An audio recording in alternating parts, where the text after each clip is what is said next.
कुरुक्षेत्र में हिजाब के इस बड़े सियासी मुद्दे पर बहस की शुरुआत करें उससे पहले आपको इस मामले पर कर्नाटक हाईकोर्ट ने आज क्या कहा है ये बता देते हैं। सुप्रीम कोर्ट की बड़ी बेंच अब सोमवार को दोपहर 2:30 बजे इस पर सुनवाई करेगी। इस बीच कोर्ट ने आज कहा कि अगली सुनवाई तक कोई धार्मिक पोशाक नहीं पहनेगा।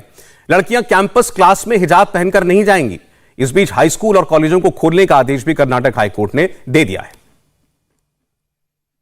कर्नाटक से शुरू हुआ हिजाब का यह विवाद यूपी चुनाव में बड़ा मुद्दा बनता जा रहा है।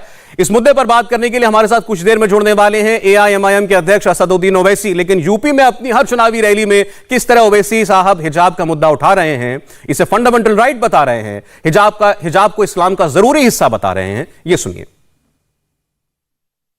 जब वो बच्ची जो नकाब पहनकर कॉलेज जा रही वो भीड़ उसको घेर लिया, उसकी हिफाजत नहीं कर पाए तो प्रधानमंत्री जी आपका मुस्लिम महिलाओं से ये मोहब्बत का दावा फरेब है, झूठ है, झूठ है। आपको मोहब्बत अगर होती तो आप पार्लियामेंट में अपनी दो स्पीच हुई राज्यसभा लोकसभा में, आप जो कर्नाटका में बीजेपी की सरकार है, आप उन्हें पहनो या हिजाब पहनो, मगर तुम पढ़ो, पढ़कर काबिल बनो, देश का नाम रोशन करो। आपने ओवैसी को सुना। आज हिजाब मामले में ओवैसी की पार्टी मुख्य रूप से कूद चुकी है। यह विवाद कर्नाटक से उठकर दिल्ली तक पहुंच गया है। बुधवार को दिल्ली के शाहीन बाग में एआईएमआईएम के लोकल लीडरों ने हिजाब पहनी महिलाओं के साथ प्रदर्शन किया और एक लेटर लिखकर प्रदर्शन करने की इजाजत मांगी गई। कहा गया कि 50 से 60 समर्थकों के साथ एआईएमआईएम रैली निकालना चाहता है और उडुपी की लड़कियों के समर्थन में ओखला तक मार्च करना चाहता है। ये फंडामेंटल राइट है आपका हिजाब, इसे कोई हटा नहीं सकता और ये संविधान में है। देखिए ये प्रोटेस्ट जो है ये तो पीसफुल मार्च है, ये एक मैसेज है, राइट है और शाहीन बाग की औरतों को सलाम देता है और ये संदेश है कि आज से हर एक कॉलेज हर एक यूनिवर्सिटी के अंदर आपको हिजाब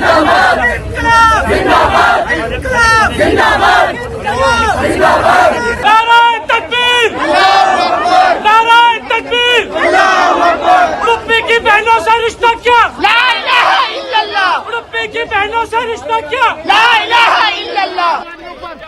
केवल ओवैसी साहब की पार्टी ही नहीं, आज लेफ्ट विंग ने भी इस मामले में एंट्री की। दिल्ली में आईसा यानी ऑल इंडिया स्टूडेंट्स एसोसिएशन ने प्रदर्शन निकाला। इस दौरान जबरदस्त हंगामा भी हुआ। पुलिस ने कुछ प्रदर्शनकारियों को हिरासत में लिया।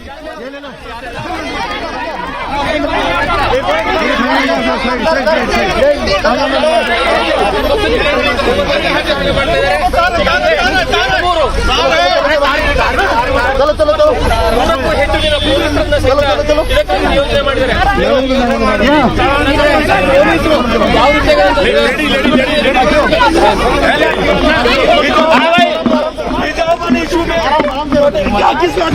कर्नाटक, दिल्ली, महाराष्ट्र की तरह हैदराबाद में भी माहौल गर्म है। हैदराबाद की एक एकेडमी की कुछ छात्राएं सड़क पर उतर आईं। उन्होंने भी हिजाब के समर्थन में नारेबाजी की और कहा कि ये उनका हक है। जीतेंगे, इस बार नहीं हम छोड़ेंगे। हिजाब हमारा हक है, हिजाब हमारा हक है, हिजाब हमारा हक है, हिजाब हमारा हक है, हिजाब हमारा हक है। छीन के लेंगे हक हमारा, छीन के लेंगे हक हमारा, छीन के लेंगे हक हमारा, छोड़ेंगे। संघर्ष करेंगे, जीतेंगे, इस बार नहीं हम छोड़ेंगे। संघर्ष करेंगे, जीतेंगे, इस बार नहीं हम छोड़ेंगे। हिजाब हमारा हक है, हिजाब हमारा हक है, हिजाब हमारा हक है, हिजाब हमारा हक है, हिजाब हमारा हक है। छीन के लेंगे हक हमारा, छीन के लेंगे हक हमारा, छीन के लेंगे, छोड़ेंगे। संघर्ष करेंगे। आपने कई जगहों पर प्रदर्शन की तस्वीरें देखी। हमने आपको असदुद्दीन ओवैसी की बात भी सुनवाई। आज प्रधानमंत्री मोदी ने सहारनपुर से हिजाब, 3 तलाक और मुस्लिम महिलाओं पर कई बड़ी बातें कही। उन्होंने सीधा सीधा कहा कि कुछ लोग मुस्लिम महिलाओं को बरगला रहे हैं।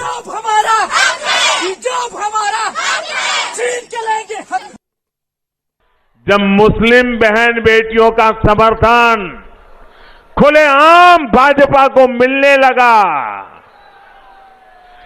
जब मुस्लिम बेटियां एक 2 मिनट के अपने वीडियो डालने लगी, भाजपा की सरकार की तारीफ करने लगी, सदियों के बाद इतना बड़ा सम्मान मिला, इसके लिए गौरव गान करने लगी, तो जो कुछ वोटों के ठेकेदार होते हैं उनकी नींद हराम हो गई, वो बेचैन हो गए।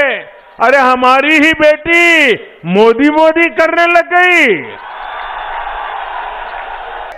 मुस्लिम बहन बेटियों का उनको हक रोकने के लिए, उनके विकास के आकांक्षाओं को रोकने के लिए नए नए तरीके खोजे जा रहे हैं।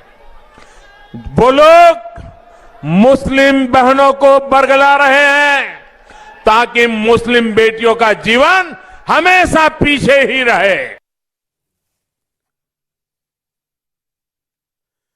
मेहमान हमारे साथ जुड़ रहे हैं। हमारे साथ फराह फैज जी हैं, सोशल एक्टिविस्ट हैं। फराह जी, आपका स्वागत है। सुबुही खान हमारे साथ जुड़ रही हैं। सुबुही खान भी सोशल वर्कर हैं। सुबुही जी, आपका स्वागत है।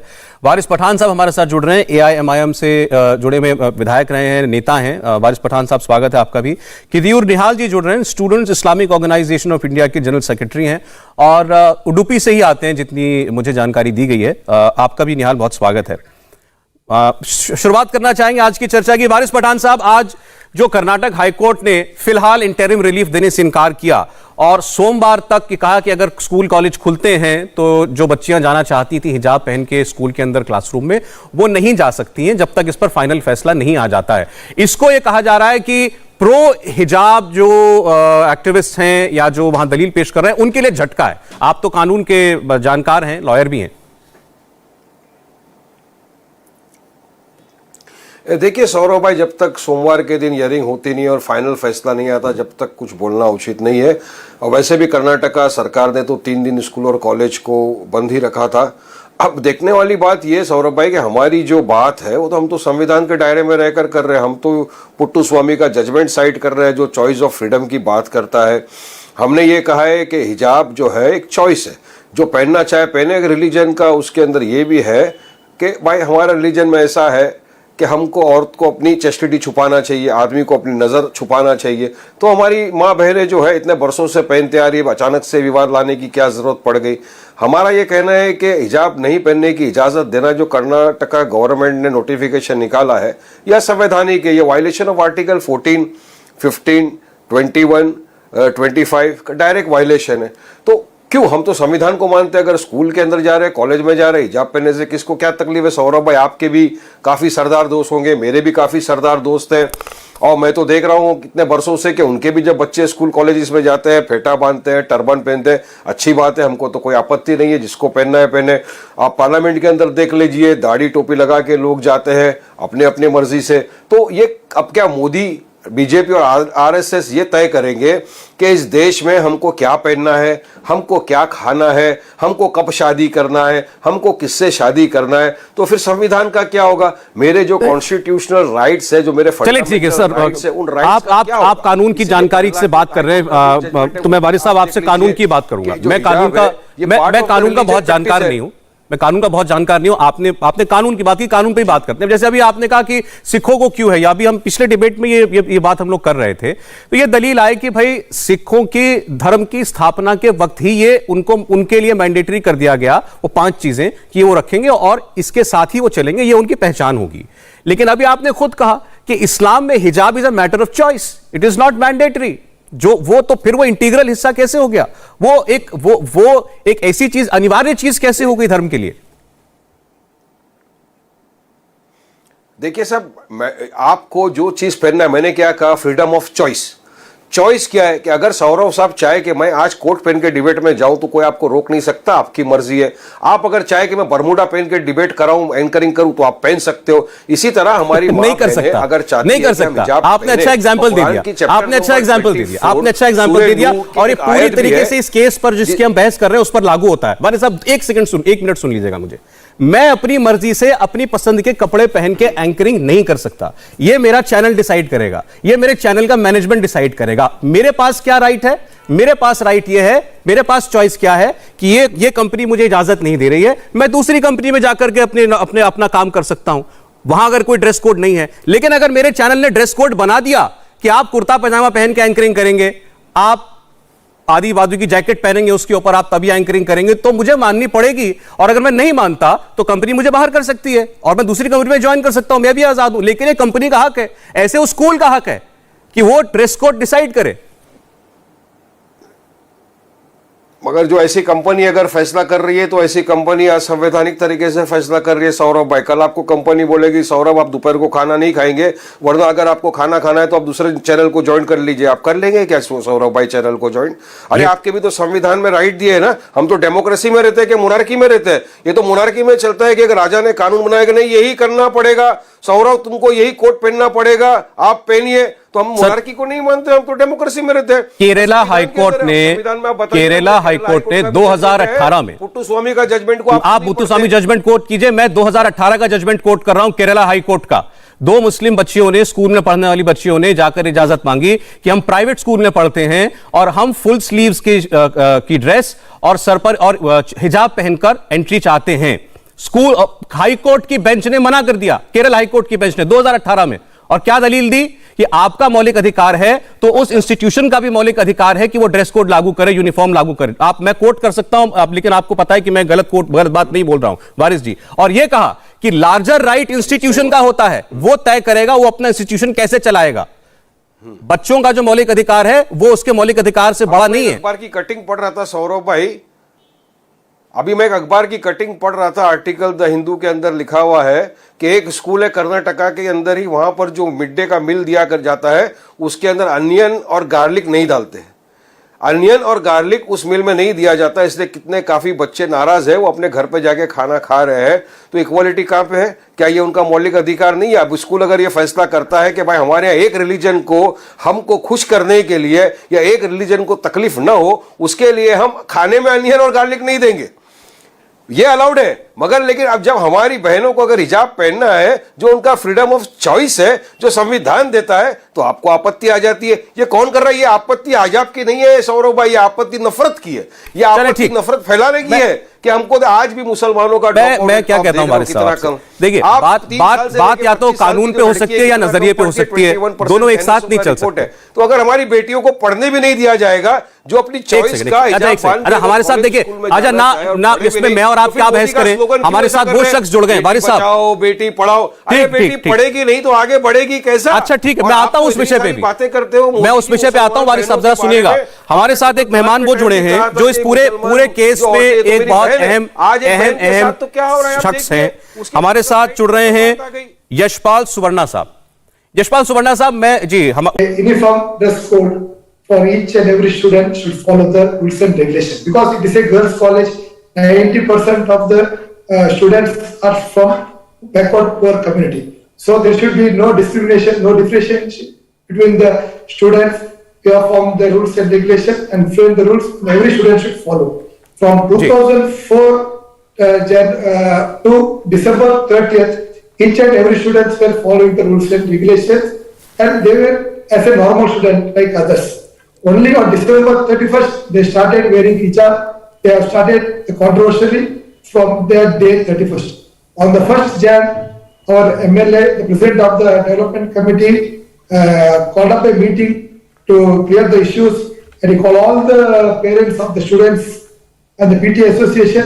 We got the conclusion that we have given the report to the government for the final decision. So that the government has given the report that will form a expert committee. सुवर्णा साहब, आप क्योंकि वैसे भी आप English में ज्यादा बोलेंगे तो वो मतलब लोगों को कम समझ में आएगा, मैं ट्रांसलेट करूंगा आपकी बात को। मैं एक चीज जानना चाहता हूं केवल आपसे, अगर आप मुझे ठीक समझ पा रहे हैं, मुझे ये बताइए, ये जो लड़कियां हैं जिन्होंने परमिशन मांगी हिजाब पहन के स्कूल जाने की, ये कहा जा रहा है आपके स्कूल, कॉलेज स्कूल की तरफ से कि ये लोग 31 दिसंबर से पहले, 31 दिसंबर से पहले हिजाब नहीं पहनती थी और अचानक एक दिन इन्होंने हिजाब पहनना शुरू कर दिया। क्या ये बात ठीक है? इस तारीख तक वो नॉर्मल स्टूडेंट जैसे क्लास पे आकर एजुकेशन पढ़ रहा, they are taking the education. 30 दिसंबर they were as a normal student. Okay, ऐसे था। ओके, 31 को वो कंट्रोवर्सी क्रिएट किया, क्लास पे आकर कंट्रोवर्सी क्रिएट किया। प्रिंसिपल ने उसको मना किया, सभी स्टूडेंट आपका यूनिफॉर्म पहन कर आ सकते हैं, नहीं तो बाहर जाके। नहीं तो ये बताइए, ऐसा ये बताइए कि आपके यहाँ कॉलेज में कोई रूल है, ऐसा रूल बना हुआ है कि कोई भी बच्चा जो है वो कोई रिलीजियस ड्रेस पहनकर नहीं आएगा, स्पेसिफिकली रिलीजियस ड्रेस पहन के नहीं आएगा, क्या ऐसा कुछ लिखा है कहीं? Religious practice is not allowed in institution. Everyone is same, no differentiation, no what means comparison between poor and rich. Okay. Everyone should wear the uniform. And what is the uniform? Uniform given the direction by the shawl, top and pant. Sorry? Shawl. Okay, stole. Dupatta. Shawl, Okay. top and the pant. All right. इसके अलावा कुछ नहीं? No head scarf, no burqa. No. Other thing is, there is more than 90 students. Muslim students are there. But they follow the rules and regulations. Only these 6 students are breaking. अच्छा ये बताइए सुवर्णा साहब, ठीक है मैं आपकी बात समझ गया, मैं भी बाकियों से बात करूंगा उस पर। ये बताइए कि फिर ये जो अब दूसरी तरफ से आर्गुमेंट ये है कि मान लीजिए एक दिन एक बच्ची को ये लगा कि भाई मुझे मेरे धर्म के हिसाब से ड्रेसअप होना चाहिए और मैं अब ये हिजाब पहन लेती हूँ। हिजाब पहना, केवल अपने सर को ढका, उसने सर को और चेहरे को थोड़ा सा ढका और वो स्कूल आ गई, तो क्या उसको पढ़ने नहीं दिया जाएगा? क्या उसको क्लास नहीं अटेंड करने दी जाएगी? उसका पढ़ने का अधिकार का क्या होगा? Every education institution have their own discipline matters, because every student should follow the discipline, because if they don't follow the discipline, the attention will divert the students. So in that manner, that's also a girls college. वो co-education नहीं है college में, सिर्फ लड़कियां उधर पढ़ता है, वो सरकारी कॉलेज है। सरकारी कॉलेज माने तो पुअर स्टूडेंट्स उधर आते हैं, ज्यादा आते हैं, इसलिए सभी को समानता में every student should follow the rules and regulations. There should be equality, no differentiation between poor, rich, caste and community, religions. So इसलिए वो रूल्स ने फ्रेम किया, वो रूल को फॉलो करने का इसका धर्म है। ठीक, उधर अच्छे एजुकेशन मिलता है। मैं समझा आपकी बात को। आप कह रहे हैं बात डिसिप्लिन की है, समानता की है, एक यूनिफॉर्मिटी की है और ये कॉलेज को अधिकार है को वैसे नियम बनाए। और ये जो बच्चियां हैं ये 31 दिसंबर से पहले कभी हिजाब पहनकर नहीं आती थी, अचानक हिजाब पहनकर ये लोग एक दिन आई और तब से इनको रोका जाने लगा है। मैं बाकी मेहमानों को चर्चा में शामिल करना चाहता हूं। एडवोकेट फराह फैज हमारे साथ हैं, सुबुई खान हमारे साथ हैं और किदियूर निहाल साहब, मैं अगर आपका नाम गलत प्रोनाउंस करूं तो मुझे करेक्ट कर दीजिएगा। आप भी उडुपी से हैं, मुझे बताइए अभी जो बोल रहे हैं सुवर्णा जी, उससे आपको किस बात में आपकी ना इत्तेफाकी है? निहाल जी। सौरभ, ये निहाल जी से सवाल। पहले तो बहुत धन्यवाद। जी मेरी आवाज आ रही है ना सौरभ भाई? आ रही, थोड़ी बढ़ा दें। बोलिए। जी, आपका जो लास्ट पॉइंट है उसी से मैं पिकअप करता हूं कि आपने कहा कि जो फीमेल स्टूडेंट्स हैं उनको राइट होना चाहिए, उनका अगर चॉइस है हिजाब पहनना है तो उनको राइट दिया जाए। अगर आप अभी एक पिटीशन में जो हाई कोर्ट में उसमें देखिए, उसमें यह है कि जो बच्चे यूनिफॉर्म, मतलब लड़की बच्चे जो यूनिफॉर्म का जो दुपट्टा है उसी को हेड स्कार्फ बनाने की बात कर रहे हैं अभी पूरा। उसके बाद नेक्स्ट केस में देखिए, ये जो भंडारकर कॉलेज है कुंदापुर में, वहां पे 10 महीने से बच्चियां जो है स्कार्फ पहन के क्लास में बैठ रहे हैं।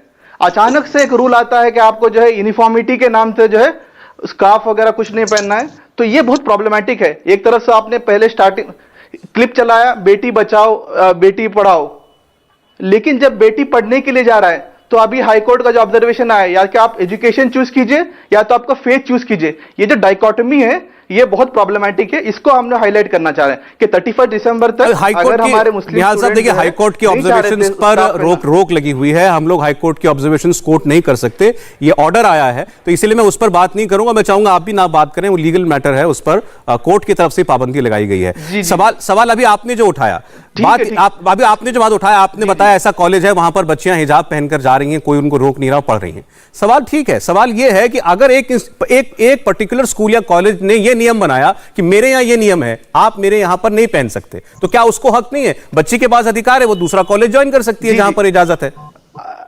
ठीक है। तो सौरभ भाई, आप जो है पहले भी इसके डिबेट को ये डिस्कशन को लाए थे कि अगर आपके चैनल में आपको सिर्फ सूट ही पहन के जाना है या कोट पहन के जाना है, देखिए ये अलग बात है। ये गवर्नमेंट स्कूल है। केरला का जो आपने साइड किया वो एक प्राइवेट स्कूल था। गवर्नमेंट स्कूल में आपको आर्टिकल 25 के तहत, आपका पुट्टुस्वामी जजमेंट के तहत आपको एक प्राइवेसी का और कॉन्शियंस का ये है। इसमें यूनिटी का मतलब हमें ये नहीं होना चाहिए कि यूनिटी इन डाइवर्सिटी हमारा स्लोगन है कंट्री का, दुनिया देखती है, विश्व देखती है। अब इसका मतलब ये नहीं कि आप यूनिफॉर्म कर देंगे, सब लोग रॉबर्ट्स की तरह एक ही तरह ड्रेस पहन के आएंगे। एजुकेशन का आइडिया जो है प्लूरल सोसाइटी में है कि हम एक दूसरे के डिफरेंस से सीखेंगे। अगर आपका हिंदुस्तान या हमारा हिंदुस्तान सिर्फ एक दुपट्टे की वजह से जो है सहन नहीं कर सकता, तो ये बड़ा सवाल है बापू के हिंदुस्तान पे। सुबोई खान जवाब दें।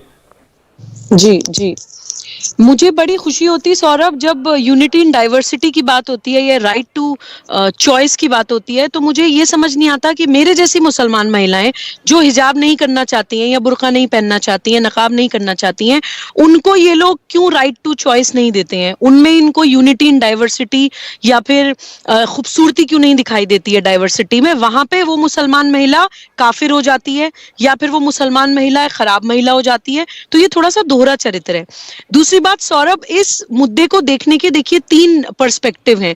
पहला, रिलीजियस धार्मिक दृष्टिकोण से अगर हम देखें तो कुरान शरीफ में बुर्के का या नकाब का कोई जिक्र नहीं है, तो इसको अगर एज अ रिलीजियस राइट इस्तेमाल करने की कोशिश करी जा रही है तो वो गलत है। जैसा आपने बहुत अच्छे से बोला था कि सिख समाज में कैटेगोरिकली मेंशन्ड है, उनकी एसेंशियल रिलीजियस प्रैक्टिस है केश वो नहीं काट सकते, उनको पगड़ी बांधनी होती है, उनको केश रखना होता है।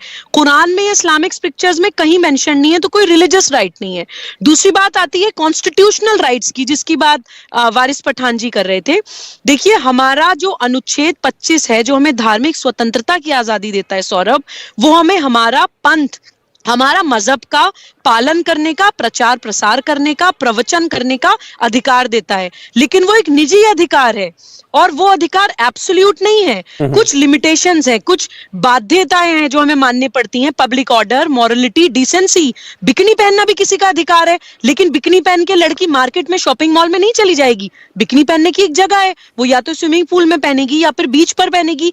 ऐसे ही आप पब्लिक ऑर्डर नहीं तोड़ सकते। आप पर्सनली हिजाब करिए, सर कवर करिए, अपने बॉडी को कवर करिए, पर्सनल लाइफ में कहीं भी जाइए, नॉर्मल लाइफ में कहीं भी जाइए, किसी पब्लिक इंस्टीट्यूशन में अगर आप जा रहे हैं तो वहां की एक जो सार्वजनिक व्यवस्था होती है वो आपको माननी पड़ती है। ठीक है। तीसरा दृष्टिकोण सामाजिक दृष्टिकोण है सौरभ, जो औरत के अधिकार की बात करता है। जो मैंने शुरू में ही बोला कि अगर हिजाब पहनना एक औरत का अधिकार है, मुसलमान औरत का, तो हिजाब ना पहनना भी मुसलमान औरत का अधिकार है। वहां पर ये लोग जो है वो स्वतंत्रता नहीं देते एक मुसलमान महिला को चुनने की कि वो हिजाब नहीं पहनना चाहती है। ऑलराइट सुबोई जी, आपके मैं तीनों पॉइंट्स का जवाब लूंगा वारिस पठान जी से। वारिस जी, जरा आप एडवोकेट फराज जी को भी सुन लीजिए, दोनों का जवाब एक साथ दीजिएगा। जी फराज जी। जी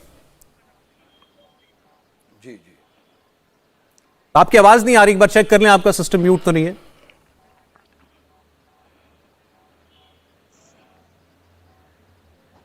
नहीं फराज जी, नहीं सुन पा रहे हैं आपको, हम नहीं सुन पा रहे फराजी, इसको ठीक करते हैं। मैं आता हूं आपके पास। वारिस पठान साहब, 2-3 बातें कही अभी सुबोई खान जी ने। पहली बात तो यह कि सिखों का जो आपने उदाहरण दिया, वैसा कोई मैंडेटरी ड्रेस कोड इस्लाम में प्रिस्क्राइब नहीं है, पहली बात यह है। और दूसरा, रिलीजियस फ्रीडम जो है उसको उन्होंने बताया उदाहरण देकर के किन किन चीजों के लिए, और वो एब्सोल्यूट नहीं है। देखिए, मैं सुन रहा था सबकी बात सौरभ भाई। अभी किसी ने कहा कि ऐसे डिसिप्लिन मेंटेन होना चाहिए। मैं पूछना चाहता हूं, फीफा जो वर्ल्ड कप ऑर्गेनाइजेशन है फुटबॉल का, वहां पर उन्होंने किया है कि अगर हिजाब पहनकर एक महिला फुटबॉल खेलना चाहे तो खेल सकती है, तो क्या वहां पर डिसिप्लिन नहीं होता? इंटरनेशनल बास्केटबॉल एसोसिएशन जहां पे बास्केटबॉल खेला जाता है, वहां पर भी ये कहा गया है कि अगर जो महिलाएं हिजाब पहनकर बास्केटबॉल खेलना चाहे तो वो बास्केटबॉल खेल सकती है। तो क्या वो इनडिसिप्लिन हो गया? वह डिसिप्लिन नहीं होता क्या? तो ये सिर्फ बहानेबाजी है। और अभी किसी ने कहा कि कुरान में नहीं लिखा है। मैं बताना चाहता हूं, कुरान का चैप्टर 24 सूरह नूर वर्स 30 के अंदर है इसका जिक्र कि हमको हमारी औरतें जो है उनको अपनी चेस्टिटी छुपाना चाहिए, अपनी चेस्टिटी बरकरार रखनी चाहिए। उसी तरह आदमी को भी अपनी नजर की पाबंदी रखनी चाहिए। तो ये कहना कि यह नहीं लिखा है, यह गलत बात है। बात नंबर 3 अभी मैं बोलना चाहूंगा, इक्वालिटी की बात कर रहे थे, तो इक्वालिटी का मैंने उदाहरण दिया कि वहीं पर कर्नाटका में एक स्कूल है।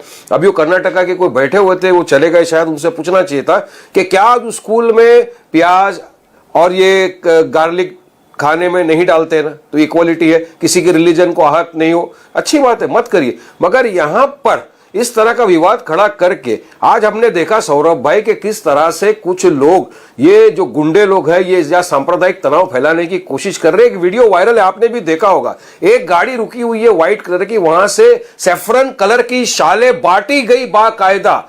कुछ लड़कों ने वो शॉलों को लिया और वो गए वो मांडिया की स्कूल के अंदर, जहां पर मुस्कान को हैकलिंग किया गया, जय श्री राम के नारे लगा के घर। मगर वो तो बहादुर लड़की थी, वो तो अल्लाह अकबर बोल के लड़ी, डटी रही, डरी नहीं। मगर उसने इंटरव्यू में ये भी कहा है कि 10% जो लोग थे वो खाली कॉलेज के थे, बाकी 90% बाहर से आए थे। तो कॉलेज अगर डिसिप्लिन की इतनी बात करता है तो 90% जो आए वहां से उनका क्या, कौन थे वो लोग? क्या कॉलेज प्रशासन इंस्टीट्यूशन ने कोई इंक्वायरी किया उन गुंडों के बारे में जिनका वीडियो बाद में आया कि काम हो जाने के बाद वो अपना पूरा जो सैफरन कलर का शाल था वो एक जगह पे फेंक रहे थे? बारिश साहब, इसमें तो कोई शक नहीं है जो आप कह रहे हैं कि ये जो इसके जवाब में हम देख रहे हैं, लड़के लड़कियां ऑरेंज कलर का दुपट्टा, सैफरन कलर के कपड़े पहन करके आ रहे हैं भाई, और ये अच्छा मैं आपकी बात से सहमत हूं। हमारी माँ बहनें हिजाब पहन, मैं आपकी बात से सहमत हूं कि इसके पीछे भी कोई है।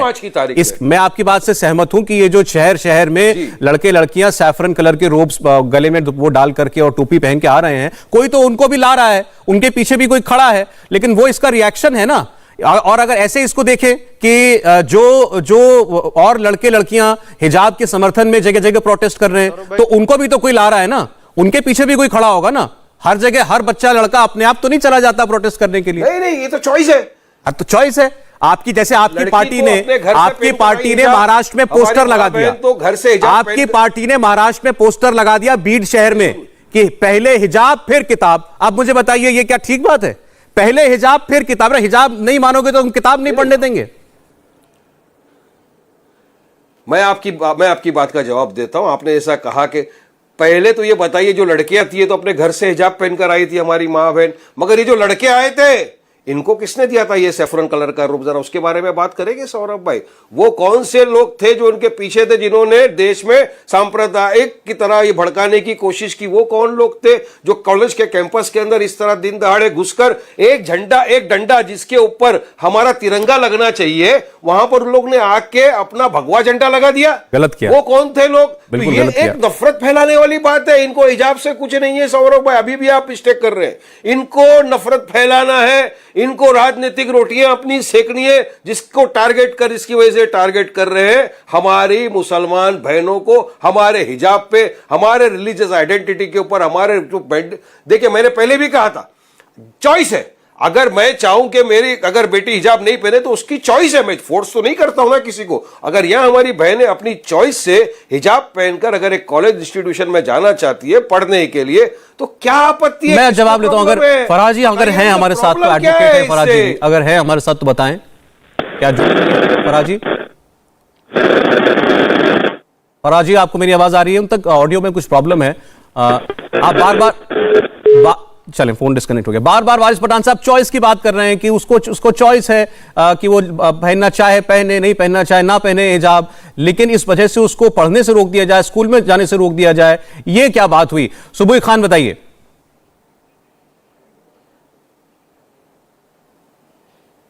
अब आपकी आवाज नहीं आ रही है जी, क्या मुझे सुन पा रहे हैं?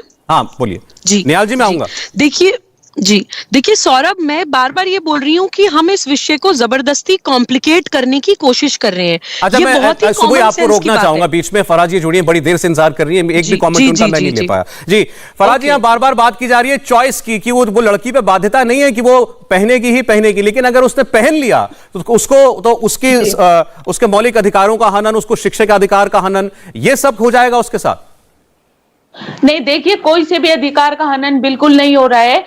अगर हम किसी भी इंस्टीट्यूट में एडमिशन ले रहे हैं तो वहां का क्या ड्रेस कोड है वो सबके प्रोस्पेक्टस में लिखा होता है, सबको पता होता है वहां का ड्रेस कोड क्या है। अगर हम इतना ही रिलीजियस है तो हमें कोई रिलीजियस इंस्टीट्यूशन तलाश कर लेना चाहिए। और ये कुछ नहीं है, ये सिर्फ और सिर्फ एक कट्टरपंथी सोच है जो आहिस्ता आहिस्ता मुस्लिम समुदाय पर जो है वो ला दी जा रही है। और उसकी वजह ये भी है सौरभ, कहीं ना कहीं, कि जैसे ट्रिपल तलाक एक्ट आया है तो जो कट्टरपंथी लोग हैं उनको ये लगा कि उनके घर घर में जो बेटियां थी वो अब उस एक्ट का सहारा लेने लगी, घर से बाहर निकलने लगी, वो सोचने समझने लगी कि हमारे लिए क्या सही है, क्या अल्लाह का इस्लाम क्या है, मुल्ला का इस्लाम क्या है, वो इन चीजों में डिफरेंशिएट करने लगी है। तो अब ये उस सोच को जो है उन लड़कियों पर थोपने का एक तरीका है। अब अगर आप ऐसे ही करोगे तो आप जो है डिस्क्रिमिनेशन कर रहे हैं मुस्लिम कम्युनिटी में ही, कि जो लड़की इस तरह से स्कार्फ नहीं ओढ़ेगी तो वो जो है मुस्लिम नहीं है। और अगर इस तरह से स्कार्फ ओढ़ के आएगी तो इसका मतलब वो रिलीजियस है। आगे को उनकी शादी करने में प्रॉब्लम आने लगेगी माँ बाप को। दूसरी बात, अगर इस तरह से लड़कियों को हम इजाजत दे देंगे तो कल को लड़के भी ये कहेंगे कि हमें इस स्कूल में जाना है तो हमारे यहाँ नमाज पढ़ने के लिए जो है वो टखनों से ऊंची जो है पैंट होनी चाहिए, जैसे जाकिर नाइक पहनते हैं, तो हमें तो ऊंची पैंट पहन के जाने। तो ऐसे तो डिसिप्लिन ही खराब हो जाएगा स्कूल का। तो स्कूल का डेकोरम हमें मेंटेन करना ही चाहिए और करना पड़ेगा। और हमें ये एडमिशन से पहले सोचना पड़ेगा कि हम यहाँ के ड्रेस कोड को फॉलो कर सकते हैं या नहीं कर सकते। इसका जवाब दोनों तो से लूंगा, निहाल जी से भी और वारिस जी से भी। निहाल, पहले आप जवाब दीजिए। सवाल दोबारा सौरभ भाई रिपीट कर सकते हैं? उन्होंने साफ साफ कहा कि आज आप उनके दो पॉइंट हैं। उनका पहला पॉइंट ये है कि जानबूझकर ये चीजें इस तरीके की कि आप ये ऐसा पहनेंगी, आप हिजाब लगाएंगी, आप बुर्खे में रहेंगी, ये बातें मुस्लिम लड़कियों बच्चियों पर थोपी जा रही हैं। जब से ट्रिपल तलाक का कानून बना है अब ये अंदर ही अंदर और रेडिकलाइजेशन बढ़ाया जा रहा है, एक बात। दूसरी बात उन्होंने कही कि आज लड़कियों को आप हिजाब पहनकर स्कूल जाने की इजाजत दे रहे हैं तो कल को लड़के जो हैं वो भी कहेंगे कि मैं टखने से ऊपर की पैंट पहनकर ही आऊंगा, वो भी कहेंगे कि मैं शायद सर पर टोपी पहन करके जाऊंगा। और हो सकता है कल को बच्चे ये डिमांड करने लगे स्कूल में कि हमारी नमाज का समय हो गया है। मैंने कभी किसी को स्कूल में नमाज पढ़ते हुए नहीं देखा, लेकिन कल को वो कहने लगे कि हमारी नमाज का समय हो गया है तो हम अभी क्लास अटेंड नहीं करेंगे। जी, तो मैं बात कर सकता हूं सर? हाँ, बोले। बात यही है कि एजेंसी पे बात आपने की कि ये स्कूल का एग्जांपल दीजिए कि 31 के बाद वो अगर स्कार्फ पहनना चाह रहे हैं तो आप रोक क्यों रहे हैं? यहाँ पे ये एज्यूम क्यों कर रहे हैं कि ये अगर औरत की एजेंसी है और वो हिजाब पहन के आना चाह रहे तो कोई इंस्टिगेटिव है? आप उनके एजेंसी पे क्वेश्चन कर रहे हैं। बहन ने कहा कि आप लोग वोकल होते हैं कि आपको पहनना चाहिए, लेकिन कुरान में ला इकराह फी दीन का एक पूरा प्रिंसिपल है। कोई दीन में कोई जबरदस्ती नहीं। अगर कोई पहनना चाह रहा है तो उसको क्यों रोका जा रहा है? ये असल हमारी बात है। बेटी पढ़ाओ बेटी बचाओ एक स्लोगन है। जब वो पढ़ने जा रही है तो उसको चॉइस सेलेक्ट क्यों करना पड़ रहा है कि आप बोल रहे हैं कि दूसरे स्कूल में जाके आप पढ़ाई कीजिए कि यहाँ पे ऐसे ही चलेगा? यूनिफॉर्मिटी के नाम पे अगर एक स्कार्फ अगर टॉलरेट हम लोग नहीं कर सकते तो कैसा आइडिया ऑफ एजुकेशन को हम लोग अच्छा, ठीक है, बड़ा जो है हमारे बर ठीक है। एक सवाल मेरे पास खास तौर पर वारिस पठान साहब आपके लिए आया है, आपसे पूछने के लिए मुझे किसी दर्शक ने बोला है। उनका सवाल यह है कि वारिस पठान ये बताएं कि मदरसे में बिना हिजाब पहने लड़कियां नहीं जा सकती या वेस्टर्न ड्रेस पहनकर लड़कियां नहीं जा सकती हैं, तो क्या किसी मदरसे में बगैर हिजाब के लड़कियां जाती हैं, वेस्टर्न कपड़े पहनकर जाती हैं, तो क्या उसकी इजाजत मदरसा चलाने वाला देगा? फिर ये देखिए सौरभ भाई, एक मिनट वारिस पठान